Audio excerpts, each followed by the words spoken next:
Madame, Messieurs les membres du jury, en acceptant de participer à la soutenance de ce mémoire dont le thème si engagé refroidirait plus d'un, vous avez démontré l'intérêt que vous accordez aux objectifs qui ont été les nôtres en choisissant ce sujet. Le jury, au nom de la faculté de droit, vous adresse cette félicitation et vous déclare, à partir de ce jour, maître en sciences juridiques avec la mention bien. Wow. Je me nomme Isabelle Manavi Djibori Ameganvi. Je suis avocate de profession. Je fais de la politique aussi. Et donc, je suis membre de l'Alliance nationale pour le changement ANC, dont je suis la deuxième vice-présidente. Je suis également députée à l'Assemblée nationale. Et à l'Assemblée nationale, je suis la présidente du groupe parlementaire ANC. Dans la vie civile, je suis célibataire et mère d'une adolescente de 16 ans. Comment devient-on avocat et quelles sont ses différentes fonctions? Il faut d'abord aller à l'école, ensuite à l'université, nécessairement faire le droit. Et ensuite, il faut faire en 2 années la préparation à l'école de formation pendant 2 années avant de passer le concours qui donne accès à la profession, c'est-à-dire passer le certificat d'aptitude à la profession d'avocat, le CAPA.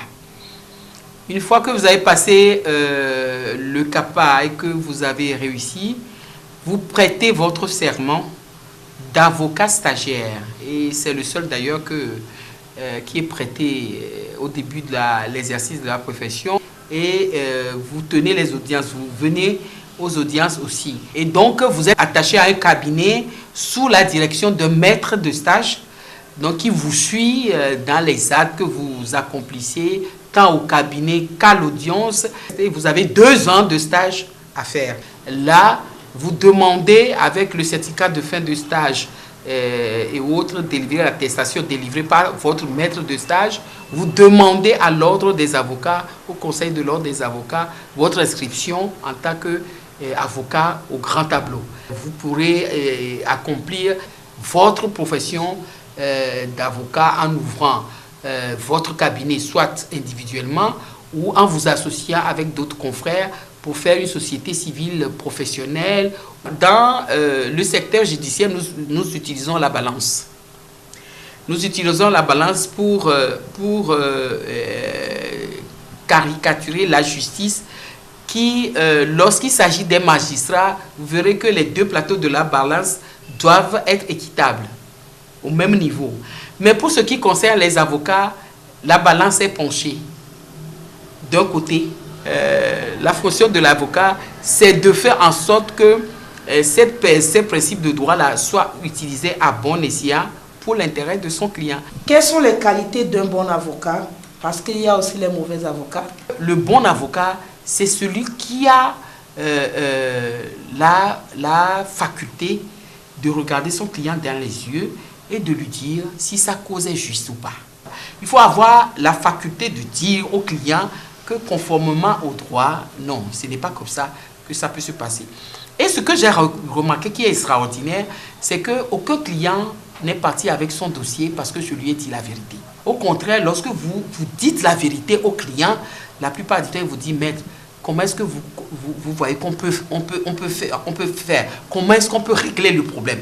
Et à ce moment-là, vous lui donnez le conseil qu'il faut, comment faire. S'il faut aller voir l'autre partie et régler à l'amiable, il faut le faire parce qu'on a dit un mauvais règlement vaut mieux qu'un bon procès. Il peut y avoir les fonctions de rédaction d'actes, etc., que l'avocat peut également faire. Mais les 2 grandes fonctions de l'avocat, c'est la fonction de conseil d'abord et puis la fonction de défense des intérêts du client. Il était tout cela à la fois, professeur, écrivain, philosophe, chercheur, poète et surtout avocat.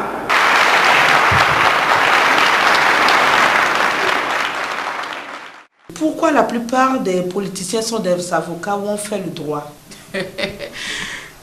Vous savez, moi, j'ai l'habitude de dire que pour toutes les professions qui pourraient exister au monde, vous aurez un plus que les autres en connaissant le droit. Et donc, pourquoi ceux qui sont politiciens ont forcément fait le droit? C'est parce qu'ils connaissent justement leur droit. Et parce qu'ils savent ce qui est juridiquement bon et ce qui ne l'est pas. Ce qui est autorisé et ce qui ne l'est pas. Ce qui est normal et ce qui ne l'est pas. Ce qui est régulier et ce qui ne l'est pas. Vous ne pouvez pas regarder quelque chose d'irrégulier se faire sans dire. Les avocats, pourquoi? Parce que la profession d'avocat est une profession libérale. Donc, vous faites ce que vous voulez de votre carrière, bien évidemment en respectant les règles déontologiques, mais vous avez la latitude, en dehors de votre profession qui est libérale, de faire autre chose. Et donc, la politique, par exemple, et bon, autre chose, des activités associatives et tout le reste. Si vous étiez ministre de la Justice ou Premier ministre, que ferez-vous pour marquer les Togolais dans les domaines judiciaires et politiques? J'ai l'habitude de dire que pour moi, la justice est le baromètre de toute une nation. Et que lorsque les choses changeraient au Togo, je le remarquerai à la justice. Et ce qu'il y a lieu de faire, c'est de faire en sorte que la justice, surtout les juges, soit indépendante. Je le jure. On s'est retrouvés dans un parti politique à l'époque en 90 et on a côtoyé ensemble jusqu'à ce qu'elle devienne avocat stagiaire en 94. Donc c'est depuis qu'elle a prêté serment, elle est dans mon cabinet. Les qualités, elle en a beaucoup, mais comme tout être, elle a aussi des défauts. Défauts, c'est, je pourrais dire, il y a la passion, des fois, qui entraîne à déborder un peu. Et dans notre métier, des fois, il faut garder des cartouches, mais peut-être qu'elle les sort des fois trop vite.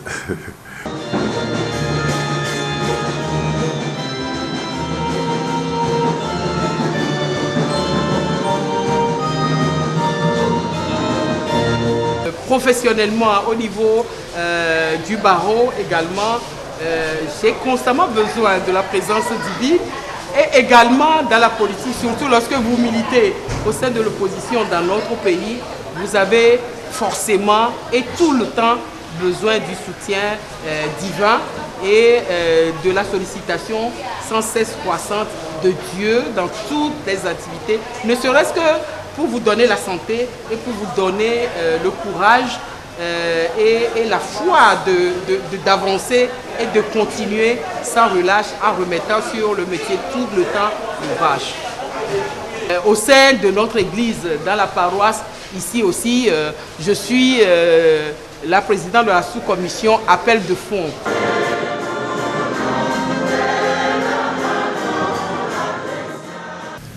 Elle n'est pas simple fidèle.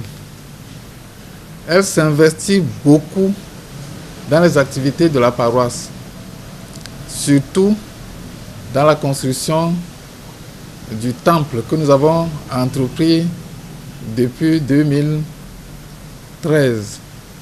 Elle a le charisme de sensibiliser les fidèles à donner et à travailler.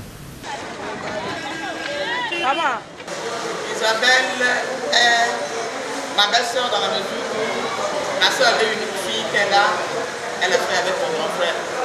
Paix à son âme qui aujourd'hui n'est plus là. Et c'était la toute première fois que nous avons vraiment sympathisé en tant que famille, en tant que belle-sœur.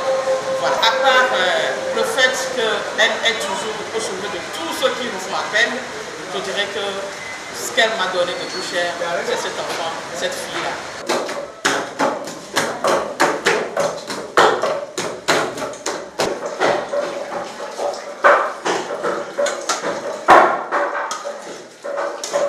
Moi-même, je suis consciente que la vie, mes activités professionnelles et politique prennent le pas sur la vie de famille. Mais j'essaye autant que faire se peut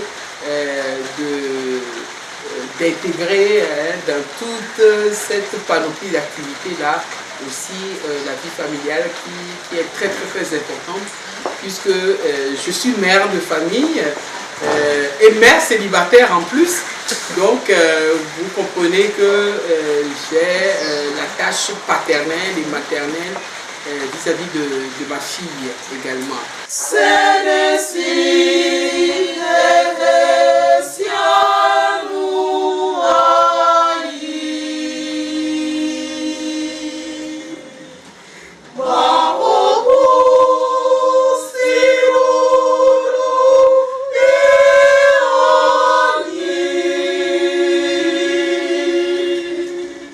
D'abord une femme formidable parce qu'elle est très aimante. Elle essaie de répondre la joie autour d'elle et je l'apprécie vraiment pour ça. Elle a tendance à très vite se mettre sur les nerfs. Et donc, voilà, sinon c'est une femme formidable. Avec ma mère, je pense qu'on est quand même très proches, même si bon, c'est vrai qu'elle n'est pas là souvent. On n'a pas tout le temps l'occasion de se parler, mais je pense qu'il y a quand même un lien très fort étant donné que je n'ai pas de père, donc elle représente les deux côtés pour moi. Elle est ma mère et mon père. Donc voilà, on est vraiment très proches.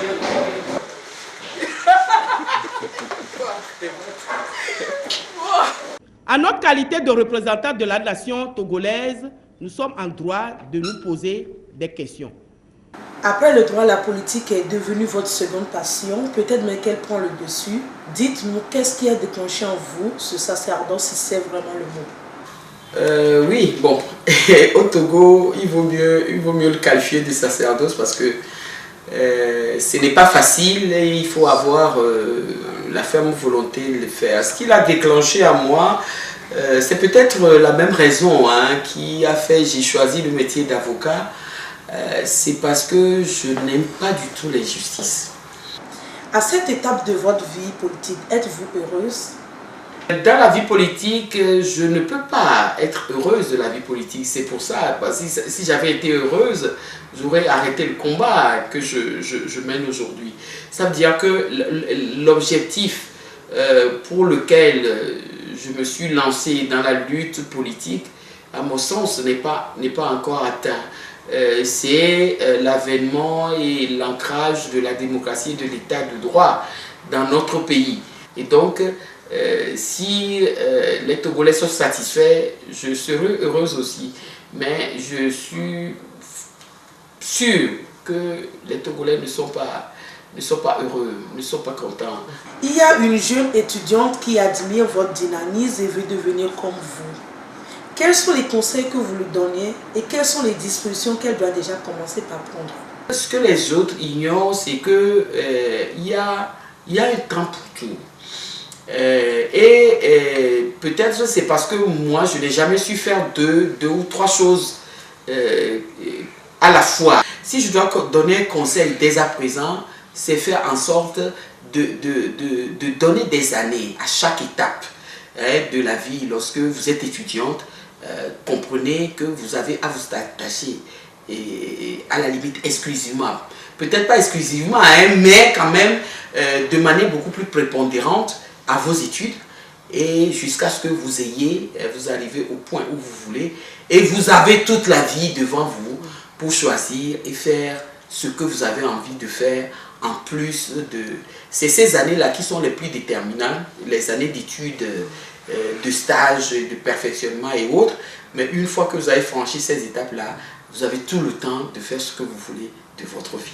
Donc voilà le conseil que je donnerais, beaucoup d'abnégation, beaucoup de courage et beaucoup de renonciation. Il faut savoir renoncer à des choses qui rendent la vie peut-être belle, mais qui pour l'heure, au moment où vous faites le choix, vous n'en avez pas besoin forcément, que vous rattraperez peut-être plus tard lorsque vous aurez beaucoup plus le temps. Surtout quand vous êtes femme, c'est doublement difficile.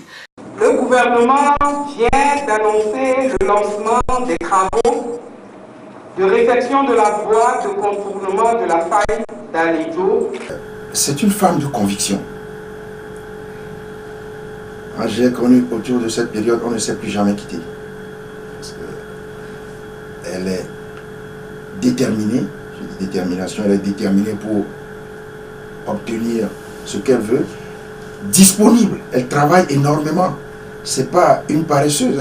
Au contraire, je me demande, je dois même ajouter énergie. Je me demande où elle trouve cette énergie pour travailler. Mais je pense que c'est parce qu'elle est une femme de conviction et que elle se dit je dois travailler pour l'intérêt général, pour l'intérêt de mon prochain. C'est pour ça qu'elle est toujours disponible. Un peu plus de 3 ans, elle dirige à l'Assemblée nationale le groupe parlementaire ANC. Ce n'est pas une petite affaire. On ne peut pas obtenir d'elle qu'elle soit aussi dévouée, disponible et attendre d'elle qu'elle soit froide. Bon, elle est passionnée et des fois un peu trop. Je lui ai dit, mais ce n'est pas facile. Quand tu es sur les radios, qu'on ne te sente pas passionné, qu'on te sente froide, calme. Mais moi-même qui le dis, est-ce que je le fais? Allô? C'est notre doyenne. Elle s'appelle Madame Haden. Dopevi Petronia, dite Atakpameto. Nous, dans notre parti, nous l'appelons affectueusement Atakpameto. C'est pour moi la source de mon inspiration en matière politique. Elle n'a jamais mis les pieds à l'école, mais c'est une véritable bibliothèque en matière de combat politique.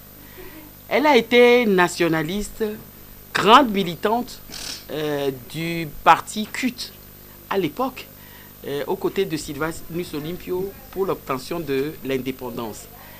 Et quand dans notre pays, en 1990, le vent de l'Est a encore soufflé pour la démocratie, bien que âgée, elle n'est pas restée à la maison, elle s'est jointe à nous dans le combat depuis 1990. Nous avions fondé ensemble l'UFC à l'époque et elle était encore avec nous dans la création de l'Alliance nationale pour le changement, dont elle est membre fondatrice. Elle est donc membre fondatrice de l'ANC et moi, c'est ma source d'inspiration. Chaque fois que je rencontre des problèmes et que je suis dépassé des fois par les événements, je viens trouver ma source d'inspiration auprès d'elle et elle a compté et elle continue à compter dans ma vie politique jusqu'au jour d'aujourd'hui. Elle adore prendre le petit déjeuner et elle m'avait raconté une histoire qui est restée. Vous savez, elle a certains de ses enfants qui sont en Europe, dont l'un de ses fils, et qui a épousé une Française. Et il y a longtemps, il y a quand même une vingtaine d'années, son fils l'a invité auprès d'elle en France et elle y est allée. Comme elle ne parle pas français, le fils étant parti au travail, elle est restée avec sa belle-fille qui est une Française et qui lui a fait le petit déjeuner. Or, vous savez que là-bas, le petit déjeuner se fait dans de toutes petites tasses et autres. Et quand elle lui a fait le petit déjeuner avec la tasse, alors qu'elle-même, elle a l'habitude de boire son petit déjeuner lait dans un gobelet bien en forme avec du pain et autres, elle a commencé à parler à ça. J'ai dit, Etigban, Etigban, grand. Et l'autre ne comprenait pas. Donc, ils ont passé toute la matinée à s'échanger jusqu'au soir, lorsque son fils est rentré de travail. Et sa femme lui a dit, mais ta maman me disait quelque chose ce matin, mais je ne comprenais pas ce qu'elle me disait. Et elle a dit, mais Dada, qu'est-ce que tu dis? Et tu as dit, mais elle m'a fait le petit déjeuner dans une toute petite tasse. Moi, je ne bois pas de petit déjeuner. Alors, son fils a couru au supermarché pour lui acheter un gobelet en bonne et due forme avec lequel elle a bu, elle a pris son petit déjeuner jusqu'à son retour. Ce qui fait que quand nous voyageons, parce qu'aujourd'hui elle est fatiguée, alitée, bon, elle ne se déplace plus. Je me rappelle que quand j'étais devenue députée en 2007, elle a fait partie de ma campagne électorale. Elle m'a suivi partout dans les fins fonds de ma circonscription électorale pour faire la campagne à l'époque. Donc quand on se déplace, je me déplace toujours avec un gobelet, le lait, le sucre, le chocolat en poudre et tout ça, tout le nécessaire, le café, le pain, tout le nécessaire pour son petit déjeuner. Et donc, à chaque fois que je viens la voir, je viens avec le nécessaire pour son petit déjeuner et elle aime beaucoup ça. Le matin, elle prend son petit déjeuner et dans la journée, bon, elle fait le reste. Mais le petit déjeuner, elle y tient vraiment et je sais que c'est son plaisir à elle et donc je sacre à cette pratique qui est instituée entre nous deux jusqu'au jour d'aujourd'hui.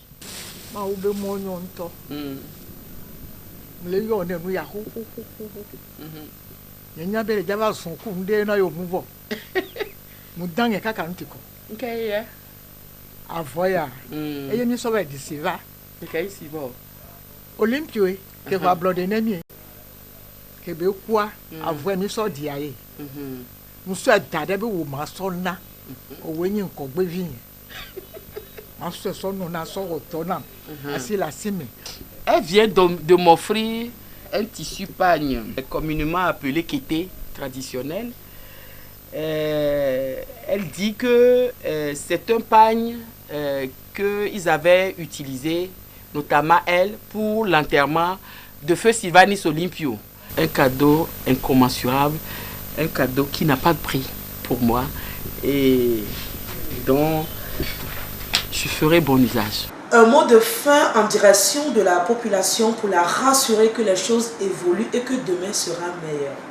Vous savez, lorsque vous luttez pour le mieux-être dans un pays qui est confronté à beaucoup de difficultés, sociale, politique et économique, cela paraît très difficile et très lente la marche vers plus d'espace de liberté, de mieux-être. C'est le cas du Togo parce que c'est vrai que bon, les gens ont l'habitude de dire « Ah, cette lutte, nous l'avons commencée depuis 90, et elle ne évolue pas, c'est toujours la même chose, etc. » et tout ça. Mais en regardant dans le rétroviseur, il faut quand même reconnaître que beaucoup de choses se sont passées et que aujourd'hui et demain ne seront jamais comme hier. Ça, c'est certain, dans notre pays, le Togo. Et les choses évoluent peut-être pas au rythme que les gens l'auraient souhaité le plus rapidement possible, mais moi j'ai garanti, moi qui suis dans le combat, je sais que les choses évoluent et que cela va peut-être pas aussi rapidement que moi-même aussi, hein, je l'aurais souhaité, parce que voyez-vous, si ça allait bien, peut-être que je me serais reposé de la politique et peut-être que j'aurais choisi de faire autre chose, consacrer peut-être beaucoup plus de temps à ma famille et tout le reste. Mondialisation, globalisation oblige, il est certain que le Togo ne restera pas de toute façon de manière indéfinie tel qu'il est aujourd'hui et que l'évolution dans tous les domaines finira toujours par avoir raison de ce qui ne va pas dans notre pays. Et moi j'ai la foi que cela évoluera et cela évoluera dans le bon sens pour le bonheur de tous les Togolais. Isabelle, continue. Continue. C'est tout. Un avocat, en fait, travaille pour un individu. Mais je crois que le politicien travaille pour la majorité, pour une communauté, pour le bien de tout un pays. Donc je crois que c'est un bon choix que d'opter pour la masse que pour l'individu. Je t'admire énormément et que je prie pour que Dieu te donne la force de pouvoir continuer comme ça et que tu puisses un jour avoir ce que tu cherches depuis aussi longtemps. Isabelle, je te remercie d'abord pour tout ce que tu fais pour cette église. Tu t'investis assez, mais du courage. Continuez comme ça, le Seigneur saura comment te le rembourser. Qu'il soit ainsi. Ablode. Mihwe. Ablode. Mihwe. Ablode Badja. Mihwe. Gon, gon, gon, gon, gon, gon, gon. Ça, vous ne pourrez jamais passer.